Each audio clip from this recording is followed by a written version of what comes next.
পরের উপকার করা ভালো, কিন্তু নিজেকে পথে বসিয়ে নয়। রাগকে শাসন না করলে রাগই সম্পূর্ণ মানুষটিকে শাসন করে ফেলে। যেখানে দেখিবে ছাই, উড়িয়া দেখো তাই, মিলিলেও মিলতে পারে অমূল্য রতন। কান্নায় অন্তত সুখ আছে, তাই তো কাঁদতে এত ভালোবাসি। আমি চলে গেলে যদি কেউ না কাঁদে, তবে আমার অস্তিত্বের কোনো মূল্য নেই। আর যদি কেঁদে ফেলে, তাহলে আমার অস্তিত্বের মূল্য আছে। ভাগ্য সবার দুয়ারে আসার জন্যই অপেক্ষা করে, কিন্তু নিজের মনে আসে না, তাকে ডেকে আনতে হয়। অপমান হলো একটি তীর, যতই ভুলতে চাইবেন ততই হৃদয়ের গভীরে বিদ্ধ হবে। যৌবন যার সৎ, সুন্দর ও কর্মময়, তার বৃদ্ধ বয়সকে স্বর্ণযুগ বলা হয়। সৎ লোক শতবার বিপদে পড়লে আবার উঠে, কিন্তু অসৎ লোক বিপদে পড়লে একেবারে সম্মান নষ্ট করেই ফেলে। সেই সত্যিকারের মানুষ যে অন্যের দোষ ত্রুটি নিজেকে দিয়ে বিবেচনা করতে পারে। যে বিষয়ে প্রশিক্ষণ নিয়েছে সে সেই বিষয়ে শিক্ষিত। কাজেই সবাই শিক্ষিত, হয় সেটা ভালো দিকে বা সেটা খারাপ দিকে। বিশ্বাস জীবনকে গতিময়তা দান করে, আর অবিশ্বাস জীবনকে দুর্বিষহ করে তোলে। আমি স্বপ্নে দেখেছিলাম, সেই স্বপ্নেই আস্থা ছিল, আর আমি কাজটা ভালোবাসতাম। ফেসবুক বিফল হলেও আমার ভালোবাসাটা থাকতো। জীবনে একটা স্বপ্ন থাকতে হয়, সেই স্বপ্নকে ভালোবাসতে হয়। আমরা ভাবি দেশে যত ছেলে পাস হচ্ছে ততই শিক্ষার বিস্তার হচ্ছে। পাস করা আর শিক্ষিত হওয়া এক বস্তু নয়, এ সত্য স্বীকার করতে আমরা দ্বিধাবোধ করি। একবার পরীক্ষায় কয়েকটা বিষয়ে আমি ফেল করেছিলাম, কিন্তু আমার বন্ধু সব বিষয়েই পাস করে। এখন সে মাইক্রোসফটের একজন ইঞ্জিনিয়ার, আর আমি মাইক্রোসফটের প্রতিষ্ঠাতা।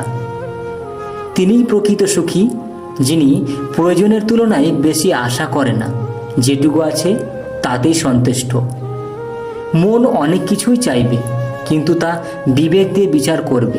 তাহলেই তুমি বুঝবে কোনটা তোমার করা উচিত আর কোনটা করা উচিত নয়। মানুষ যত গোপন পাপ করুক না কেন, তার শাস্তি সে প্রকাশ্যেই পায়, হয় এই পৃথিবীতে, না হয় ওই পৃথিবীতে। আমার বন্ধুর জন্য সবচেয়ে বেশি যা করতে পারি তা হলো শুধু বন্ধু হয়ে থাকা। তাকে দেওয়ার মতো কোনো সম্পদ আমার নেই। সে যদি জানে যে আমি তাকে ভালোবেসেই সুখী, সে আর কোনো পুরস্কারই চাইবে না। এক্ষেত্রে বন্ধুত্ব কি স্বর্গীয় নয়? কান্না চোখের একটি মহৎ ভাষা। কান্নার ধরন বুঝিয়ে দেই যে আমি কি চাই। কোনো মানুষই অপ্রয়োজনীয় নয় যতক্ষণ তার একটিও বন্ধু আছে। 3 ইঞ্চি লম্বা জীব একজন 7 ফিট মানুষকেও ধরাশয়ী করতে পারে, তাই জীবকে ছোট মনে করা উচিত নয়। আমি সবসময়ই পরীক্ষার বিরোধিতা করি। পরীক্ষা শিক্ষার্থীদের জানার আগ্রহকে মেরে ফেলে। শিক্ষার্থীর জীবনে কোনোভাবেই 2টির বেশি পরীক্ষা দেওয়া উচিত নয়। আমি হলে শিক্ষার্থীদের জন্য সেমিনার আয়োজন করতাম। শিক্ষার্থীরা যদি মনোযোগ দিয়ে শুনতো, তাহলেই আমি তাদের ডিপ্লোমা দিয়ে দিতাম।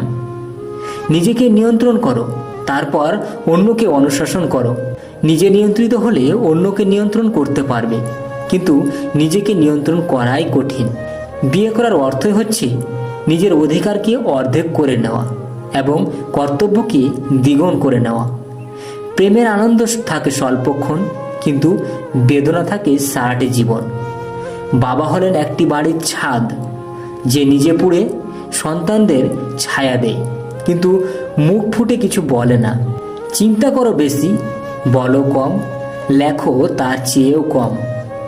যখন তুমি মারা যাবা, তখন তোমার ব্যাংকে যে পরিমাণ টাকা থাকবে, সেটাই হলো ওই টাকা যা তুমি তোমার প্রয়োজনের চেয়ে অতিরিক্ত কাজে আয় করেছো। দুঃখ, ঘৃণা এবং ভয়কে হাসি মুখে বরণ করতে পারলে সংসারে শান্তি আসে। তুমি যদি কোনো লোককে জানতে চাও, তাহলে তাকে প্রথমে ভালোবাসতে শেখো। ভালোবাসা ছাড়া কোনো লোককে জানা খুবই কঠিন। এই পৃথিবী কখনো খারাপ মানুষের কর্মের জন্য ধ্বংস হবে না। যারা খারাপ মানুষের খারাপ কর্ম দেখেও কিছু করে না, তাদের জন্যই পৃথিবীটা ধ্বংস হবে। অর্থ মানুষকে পিশাচ করে তোলে, আবার অর্থই মানুষকে মহৎ করে তোলে। যদি আমার কাছে একটি গাছ কাটার জন্য 8 ঘন্টা সময় থাকে, তাহলে আমি কুড়াল ধার করার জন্য 7 ঘন্টা ব্যয় করব। তবুও আমি সেই গাছটাকে কেটেই ছাড়ব। বন্ধুরা, এই ছিল আজকের ভিডিওটা কেমন লাগলো তোমরা আমাকে কমেন্ট বক্সে কমেন্ট করে জানাবে। আর ভিডিওটাতে একটা লাইক করে বন্ধুদের সাথে অবশ্যই শেয়ার করে দিবে। দেখা হচ্ছে পরের ভিডিওতে। ততক্ষণের জন্য সবাই ভালো থাকবে, সুস্থ থাকবে। ধন্যবাদ।